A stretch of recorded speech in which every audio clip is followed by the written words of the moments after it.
"Come with me." That's all he said. Just 3 words. But for her, standing in the freezing rain, soaked to the bone and trembling, they changed everything. The city lights blurred behind a curtain of water as cars rushed past, splashing her with dirty puddles. No one stopped. No one looked. The world was a blur of indifference, until a sleek black car slowed down near the corner where she sat, clutching her broken wheelchair, her lips trembling from cold and exhaustion. Inside, a man in his early 30s sat silently. His face was unreadable, calm, strong, but his eyes carried a depth of pain that no one noticed anymore. He was Aidan Miller, a self-made millionaire, a man whose success came at the cost of everything he once loved. People called him cold, heartless, untouchable. They didn't know that behind every business headline, behind every smile for the cameras, was a father raising his little girl alone and a man haunted by loss. He hadn't meant to stop that night. He was driving home after another long meeting, his daughter asleep in the back seat, when the sight of a fragile girl in the rain pulled him out of autopilot. Something about her, the way she hugged her knees, the way she tried to hide her tears, hit him harder than he expected. Maybe it was because she looked so much like his late wife once did when life had broken her too. "Come with me," he said again, stepping out of the car and holding out his coat. The girl stared at him, eyes wide with fear and disbelief. "Why?" she whispered. Her voice cracked, almost lost in the rain. "Because no one deserves to be left out here," he said simply. "Not tonight." She didn't know how to respond. Her name was Lena, 22 years old, with legs that refused to work after an accident 2 years ago. Life had taken everything from her family, her dreams, her sense of worth. She'd been surviving in a small shelter until it shut down last week. Now she had nowhere to go, no one to call. And here stood a stranger offering warmth, safety, and something she hadn't felt in years: kindness. She hesitated, then took his hand. His grip was firm, reassuring, steady.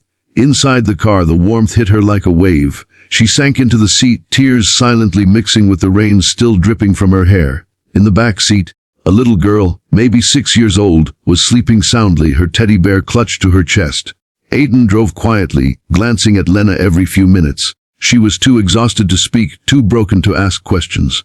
But for the first time in months, she didn't feel invisible. The next morning, she woke up in a guest room that looked like something out of a dream. White curtains fluttered in the sunlight. The air smelled of coffee and something sweet, pancakes maybe. For a moment, she forgot who she was, where she was. Then she remembered the rain, the stranger, the offer. When she wheeled herself into the kitchen, she saw him cooking, an apron tied loosely over his shirt. The little girl sat on the counter, giggling as he tried to flip a pancake that landed halfway on the stove. "Good morning," he said when he noticed her. "You're safe here. I'm Aidan, and this little troublemaker is Lily." Lena managed a small smile. "I'm Lena, thank you. For last night." "You don't owe me anything," Aidan replied gently. "Just eat something. You look like you haven't in days." New days turned into weeks. What started as a one-night shelter slowly became something else. Aidan offered her a small job, helping with paperwork from home, organizing Lily's study schedule, simple things that gave her a purpose again. Lena was hesitant at first. She wasn't used to kindness without condition.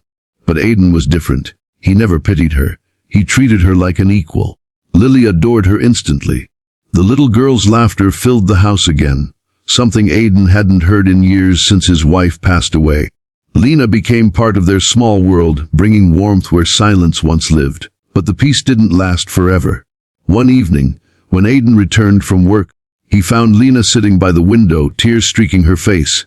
Her wheelchair was beside her and a crumpled letter lay in her lap. "It's from the hospital," she whispered when he asked. "They say I'll never walk again. Not even with therapy." Aidan's heart tightened. He knew that kind of hopelessness too well. The moment when life takes away the one thing you prayed for. He knelt in front of her, lifting her chin so she'd meet his eyes.